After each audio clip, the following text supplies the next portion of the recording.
ఆంధ్రప్రదేశ్లో ఉన్నప్పుడు అసలు తెలంగాణలోని ఎట్లా మోసం చేసిండ్రో చూడాలంటే మనం జనగామలో అన్న చెప్పినట్టు దేవాదుల ప్రాజెక్ట్ ఒకటి చూస్తే సరిపోతుంది అన్నట్టు.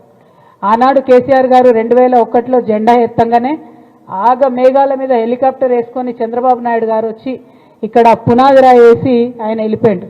అంటే జనరల్గా మనం ఏదైనా ప్రాజెక్ట్ కట్టాలంటే దానికి ఏదైనా సోర్స్ ఉండాలి, ఏదైనా ఒక దగ్గర నుంచి వాటర్ తీసుకుంటాం అనేటటువంటి ప్లానింగ్ ఉండాలి, ఇంజనీరింగ్ ఉండాలి, అవి తీసుకున్న వాటర్ ఎటుపోతుంది అన్నటువంటి ఒక ఆలోచన ఉండాలి. కానీ అది ఏది లేకుండా ఆగ మేఘాల మీద ఇక్కడ ఉద్యమం ప్రారంభమైంది, గోదావరి నీళ్ళ గురించి మాట్లాడుతున్నారని చెప్పి వచ్చి ఒక ఫౌండేషన్ స్టోన్ వేసిపోతే అది మళ్ళా ఎన్నో ఏండ్లకు కానీ కేసీఆర్ గారు తెలంగాణ రాష్ట్రం ఏర్పడ్డ తర్వాత దానికి వాటర్ సోర్స్ ఐడెంటిఫై చేసి ఇందాక పెద్దన్న చెప్పినట్టు సమ్మక్క సారక్క బ్యారేజ్ నిర్మాణం దాదాపుగా 90% పూర్తయింది చేసి ఇప్పుడు నీళ్ళు ఇచ్చేటటువంటి పరిస్థితికి వచ్చింది. అంటే ఆనాడు ఎంత మోసం చేసింది. ఉద్యమం అని పేరెత్తంగానే గులాబీ జెండా ఎగరంగానే దెబ్బకొచ్చి ప్రాజెక్టు ఆనాడు శంకుస్థాపన చేసిండ్రు. కానీ తర్వాత ఎవ్వరు కూడా మళ్ళీ దాన్ని పట్టించుకోలేదు. అన్న చెప్పినట్టుగా ఉద్యమ సందర్భంలో మనం పోయి దేవాదుల ప్రాజెక్ట్ కాడ పిండాలు పెట్టి వచ్చినటువంటి పరిస్థితి ఉండే. కానీ ఇవాళ తెలంగాణ రాష్ట్రం వచ్చినాక మన ఊర్లకు నీళ్లు వారినాయి, నిధులు కూడా వారినాయి అదేవిధంగా. కానీ ఈ గత సంవత్సర కాలంగా చూస్తే 95% మనం సమ్మక్క సారలక్క బ్యారేజ్ పనులు పూర్తి చేసి ఉన్నాం. ఆ మిగతా 5% అంటే ఏనుగెళ్ళింది తోక చిక్కింది అన్నట్టు ఉంది పరిస్థితి. అంది ఆ మిగతా 5% పనులు చేయలేని చేతగాని దద్దమ్మ ప్రభుత్వం కాంగ్రెస్ ప్రభుత్వం అని నేను జనగామ జిల్లా ప్రజలందరూ కూడా గుర్తు చేస్తూ ఉన్నాం. ఎందుకోసం ఈ మాట చెప్తా ఉన్నామంటే కేసీఆర్ గారు అన్ని చేసి పెట్టిపోయారు, అనుమతులు ఇచ్చిండ్రు, బ్యారేజ్ కన్స్ట్రక్షన్ ఆల్మోస్ట్ అయిపోయింది, everything is done. Devadula finish అవ్వాలంటే ఇంకా 5% పని ఉందంతే. అది కూడా సంవత్సరం నుంచి తట్టెడు మట్టి కూడా ఎత్తిపోయకుండా మరి కాంట్రాక్టర్లకు మాత్రం బిల్లుల మీద బిల్లులు ఇస్తున్నారు తప్పితే తట్టెడు మట్టి కూడా ఎత్తిపోయలే. మరి ఇదే కడియం శ్రీహరి గారిని అడుగుతా ఉన్నా నేను, మీరు ఇదివరకు ఇరిగేషన్ మినిస్టర్గా చేసి ఉన్నారు, మీకు తెలియదా దేవాదులలో జరిగిన మోసం? ఆనాడు మీరు చంద్రబాబు నాయుడు గారు పక్కన లేరా? మరి తర్వాత కేసీఆర్ గారు పక్కన ఉన్నారు. ఎంత న్యాయంగా మనం డిజైన్ చేసుకున్నాము. ఆ ప్రాజెక్టు వల్ల ఇవాళ అన్న చెప్పినట్టు 1,50,000 ఎకరాలకు నీళ్లు వారే పరిస్థితి ఉంది. మీకు తెలియదా? మరి మీరు సీనియర్ నాయకులు కాదా? అడగండి మీ ముఖ్యమంత్రిని. ఎవరి కోసం అడుగుతారు? స్టేషన్ గన్పూర్ ప్రజల కోసం, జనగామ జిల్లా ప్రజల కోసం అడగండి. కంప్లీట్ చేపియండి సమ్మక్క సారలమ్మ బ్యారేజ్ని. సీనియర్ నాయకులు అయి ఉండి అవకాశవాదం కోసం మీరు పార్టీ మారిండ్రు. ప్రజలు మాత్రం మిమ్మల్ని క్షమించే ప్రసక్తే లేదని ఈ సందర్భంగా తెలియజేస్తా ఉన్నాం. మీరు పార్టీ మారిండ్రు, అక్కడ ఉన్నారు, ఇప్పుడు ఉన్నప్పుడు కనీసం ప్రజలకు పనికొచ్చే పనన్నా చేయండి. ఈ బ్యారేజ్ ఫినిష్ చేయండి. ఇంతకుముందు రాజన్న గారు ఛాలెంజ్ చేసినట్టు పోయి ఏం లాభం? 1 సంవత్సరం నుంచి ₹1 దేకపోతే ఏం లాభం ఉంటుంది? రేపు పొద్దున కోర్టులు మీరు చూస్తూ ఉన్నారు, దేశవ్యాప్తంగా కోర్టులలో చాలా మంచి తీర్పులు వస్తూ ఉన్నాయి.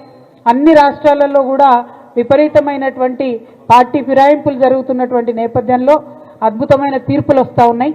మనం కూడా బీఆర్ఎస్ పార్టీ నుంచి సుప్రీంకోర్టులో కేసు వేసి ఉన్నాం. న్యాయ వ్యవస్థపై మాకు సంపూర్ణ విశ్వాసం ఉంది. తప్పకుండా బీఆర్ఎస్కి అనుకూలంగా తీర్పు వస్తుంది. ఎందుకంటే ప్రజాపక్షాన ఉన్నటువంటి పార్టీ బీఆర్ఎస్ పార్టీ నుండి కడియం శ్రీహరి గారిని ఎన్నుకున్నారు కాబట్టి ఖచ్చితంగా పార్టీ ఫిరాయించినటువంటి వారికి వ్యతిరేకంగా తీర్పు వస్తుంది. తద్వారా ఇక్కడ ఉప ఎన్నిక వస్తుంది అనేటటువంటి సంపూర్ణ విశ్వాసం నాకున్నది. మరి మన ప్రజలు, జనగామ జిల్లా ప్రజలంటే మీకు తెలుసు, చాలా చైతన్యం ఉన్నటువంటి ప్రజలు. ఖచ్చితంగా ఉప ఎన్నిక వస్తే 100% స్టేషన్ గన్పూర్లో మళ్ళీ గులాబీ జెండానే ఎగురుతుందని చెప్పి ఈ సందర్భంగా నేను తెలియజేస్తా ఉన్నాను. మరి అన్న రాజన్న గారి ఆధ్వర్యంలో అద్భుతంగా బీఆర్ఎస్ పార్టీ కార్యక్రమాలు చేసుకుంటా ఉన్నాం. ప్రభుత్వ వైఫల్యాలను ఎండగడతా ఉన్నాం. ముఖ్యంగా ఏదైతే మహిళలకు ఈ ప్రభుత్వం ఇచ్చి 2,500 ఇస్తా అని చెప్పిందో అది ఇవ్వకుండా మహిళల్ని వేధిస్తున్నటువంటి పరిస్థితి, స్కూటీలు ఇవ్వకుండా మహిళల్ని వేధిస్తున్నటువంటి పరిస్థితి, ఇవన్నీ ఒక పక్క అయితే కనీసం శాంతి భద్రతల మీద కూడా పట్టులేనటువంటి పరిస్థితి. ఇక కళ్యాణ లక్ష్మిలు, కేసీఆర్ కిట్లు అంటే మాయమైపోయినాయి. ఎందుకు మాయమైనాయి? ఎందుకంటే ఈ ప్రభుత్వానికి మానవత్వం అన్నది లేదు. ఒక పేద ఇంటి ఆడబిడ్డ పెళ్లి జరగాలంటే ఎంత ఇబ్బంది అవుతుంది. ఒక పైసా కూడబెట్టుకొని ఆ పెళ్లి ఎట్లా చేస్తారు? ఆ కష్టం తెలిసిన మనిషి కాబట్టి కేసీఆర్ గారు కళ్యాణ లక్ష్మి పథకం పెట్టిరు. కళ్యాణ లక్ష్మి పథకం పెట్టి పెద్ద కులాల్లో ఉన్నటువంటి పేదవాళ్ళకు కూడా చాలా మంది వైశ్య సోదరులకు చెప్తారు, ఎన్నడూ కూడా ఏ ప్రభుత్వం మాకు ₹1 ఇవ్వలేదు, కేవలం కేసీఆర్ గారి ప్రభుత్వం మా ఇంటి ఆడబిడ్డలకు కళ్యాణ లక్ష్మి ఇచ్చిరని చెప్తారు. పేదవాళ్ళకి అందరికీ కూడా కుల మత తారతమ్యం లేకుండా కళ్యాణ లక్ష్మి ఇచ్చి పెద్దన్నలాగా ఆదుకున్నది కేసీఆర్ గారు. మరి అదే మహిళలను మోసపూరితంగా కేసీఆర్ ₹1,00,000 ఇస్తున్నాడు, మేము ₹1,00,000తో తులం బంగారం ఇస్తామని చెప్పి నమ్మబలికి ఓడ దాటంగానే బోడమల్లన్న అన్నట్టు ఇవాళ ఆడబిడ్డల్ని మోసం చేసినటువంటి మహమ్మారి ప్రభుత్వం కాంగ్రెస్ ప్రభుత్వం. ఖచ్చితంగా ఆడబిడ్డలు మీకు బుద్ధి చెప్పే రోజు వస్తుందని కూడా ఈ సందర్భంగా తెలియజేస్తున్నా. మరి ఎంత మానవత్వం లేని సమాజం అంటే నిజంగా కాంగ్రెస్ పార్టీ అంటే. కేసీఆర్ కిట్టు పెట్టింది, ఉట్టిగా పెట్టలే కదా కేసీఆర్ కిట్టు. కూలీ చేసుకునే ఆడబిడ్డకు నెలకు ₹1,000 ఇవ్వాలనేటటువంటి ఒక మంచి ఆలోచనతో పెట్టింది. దాన్ని కూడా ఇవాళ మొత్తానికి ఆ స్కీమ్ని ఎత్తేయడం నిజంగా చాలా దారుణం. ఇంకొక పక్క అంబేద్కర్ ఓవర్సీస్ స్కాలర్షిప్ అని పెట్టినాం మనం. చాలా మంది పేద బిడ్డలు ఎస్సీలైనా ఎస్టీలైనా బీసీలైనా ఆ స్కాలర్షిప్తో దేశ విదేశాలకు పోయినారు. ఇవాళ పరిస్థితి ఏంటంటే విదేశాలలో పోయిన వాళ్ళు అక్కడే చిక్కుకోపోయి ఉన్నారు, ఫీజులు కట్టలేని పరిస్థితి ఉంది. కానీ ఈ ప్రభుత్వం మాత్రం కనికరించి డబ్బులు రిలీజ్ చేస్తలేదు. మీకు తెలిసి ఇక్కడ జనగామలో ఎడ్యుకేషన్ హబ్ చాలా కాలేజీలు ఉన్నాయి. మీరు ఏ డిగ్రీ కాలేజు ఓనర్ని పోయి కదిపినా కూడా కన్నీళ్ళు వచ్చేటటువంటి పరిస్థితి ఉన్నది. ఇవాళ ఫీ రియంబర్స్మెంట్ ఇస్తలేరు. దాంతో బీసీలకు కానీ మైనారిటీలకు కానీ ఎస్సీలకు కానీ ఎస్టీలకు కానీ ఆ పిల్లల్ని చదివించేటటువంటి పరిస్థితి లేదు. కాలేజీలు నడపలేక పేరెంట్స్ని ఫోర్స్ చేస్తున్నారు, మీరు కడతారా సస్తారా ఫీజు అని. ఎగ్జామ్స్ రాయాల పిల్లలు, పేరెంట్స్ ఏదో ఒకటి చేసి కడుతున్నారు. కానీ ప్రభుత్వం మాత్రం ₹1 కూడా సంక్షేమానికి విడుదల చేస్తలేదు.